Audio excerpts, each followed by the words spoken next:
Welcome back to the channel. Today, we dive into a heated exchange on Capitol Hill, where Senator John Kennedy pressed banking leaders on whether the FDIC insurance limit should be raised to an eye-popping $20 million. This debate goes beyond numbers. It touches the core of financial stability, taxpayer risk, and the influence of America's largest banks. Senator Kennedy wasted no time demanding clear answers. Should the FDIC coverage for payroll deposits jump from $250,000 to $20 million?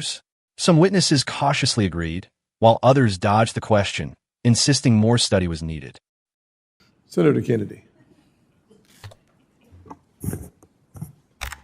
Mr. Rice, you think we ought to raise the deposit limit to $20 million, right? And that's for payroll accounts, sir. Yes.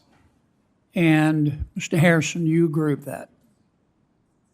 I think that'd be helpful, yes, Senator. Mr. Kelly, how about you? The recommendations we put forth, Senator Kennedy. Just give me a number if you would. I don't have a number. Our recommendation is it needs to be studied and empirically based. Okay. Mr. Podsiadly? Yes. Yeah, thank you, sir. My colleagues are impressed that I can pronounce it. I'm very well done. I'm kind of impressed myself. I used to get a lot of starts with a P going in my undergraduate and high school. All right. I'll call you Scooter. How, I'll take that as give me a number.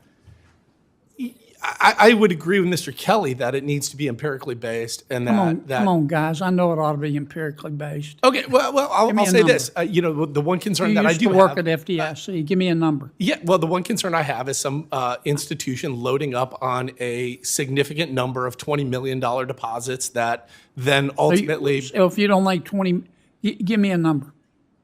I don't have one off the You're top. not going to give me a number. I will give you my best guess, which is that 250 is not high enough, and 20 million is probably too high. How much? I said 20 million is probably too high. Okay. Because I worry about. Let's suppose we go to 20 million. Yeah. Banks are going to pay this through assessments, right? Yes, correct. Risk-based. Okay.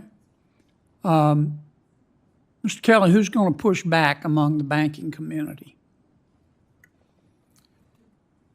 Senator Kennedy, I'm not sure who will push back on that. All right, Mr. Harrison? I think there's some smaller banks that will feel they don't need it. Their deposit accounts aren't that large, and they would be, not as willing to do that. I think some of the banks that currently have coverage for free will likely push back. Some of the what? Some of Larger the banks banks? that have implicit coverage Some of the larger for banks? free. Generally, the larger. Some of the larger banks? That is correct. So you think the larger banks will oppose it? I don't think they'll support it. I don't know if they will oppose it. How about you, Scooter? I love the new nickname. I will take that as a warm regard. But It is. I would say that my bigger concern is the aggregation of deposits. Who's going to push back? I don't know that you would have any institution that would push back other than as Everybody be happy. well. It depends on what the cost is, right? Mr. Rice, who's going to push back? Not our 144 million members, sir. They'd be delighted that their paychecks are guaranteed. Who's going to push back, though? The bankers, sir, the large banks. The large bank. They're not here today, and I think their silence is implicit on their stand on this. Okay. So here's what I hear you saying.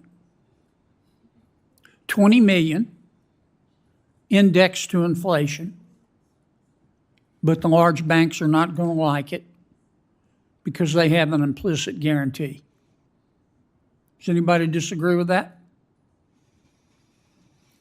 Does anybody disagree? I certainly don't with Senator Warren's assessment that the big banks don't have to worry about it because they're going to be bailed out. Somebody disagree with that? No. Okay. Well, let me add a little color, Senator. I think perspective. So I led a committee.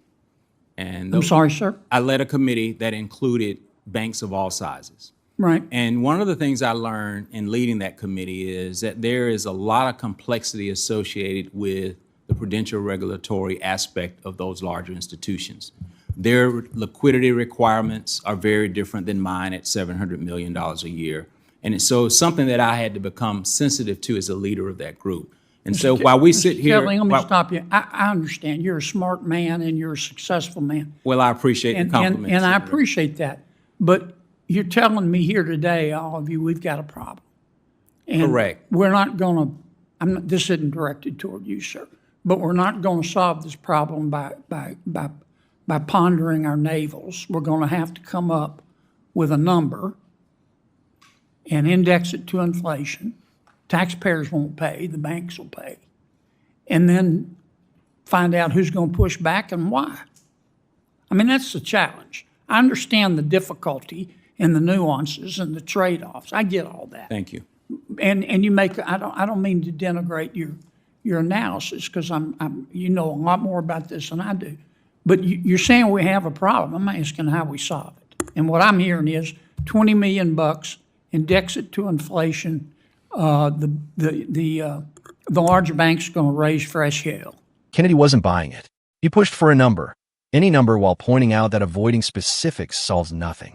Not everyone was eager to embrace the $20 million proposal. Concerns surfaced that banks might load up on massive deposits, increasing systemic risks.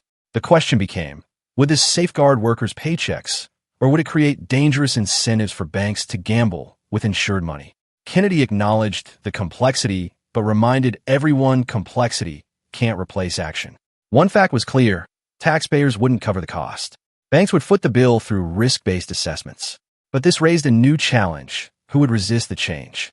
Smaller banks might shrug it off, but the larger institutions, already enjoying what Kennedy called implicit guarantees, would likely push back hard. This underscored a deeper truth. When big banks believe they'll always be bailed out, they have little reason to support higher limits. Kennedy boiled it down to a stark reality. There is a problem, and it won't be solved by pondering our navels. The solution, in his words, is simple. Pick a number, index it to inflation, make banks, not taxpayers, pay for it, and prepare for a fight with Wall Street's giants. His message was clear: decisive action beats endless debate. If you're finding this breakdown helpful and want more insights on how Washington's decisions shape our financial system, hit that subscribe button right now. It helps us bring you more content that cuts through the noise. Senator Kennedy's grilling of banking leaders revealed more than hesitation. It exposed the divide between protecting everyday Americans' paychecks and protecting big banks' interests. Whether $20 million is the right number or not, one thing is certain: the debate over deposit insurance is just getting started. Thanks for watching, and stay tuned for the next big story shaking up Capitol Hill.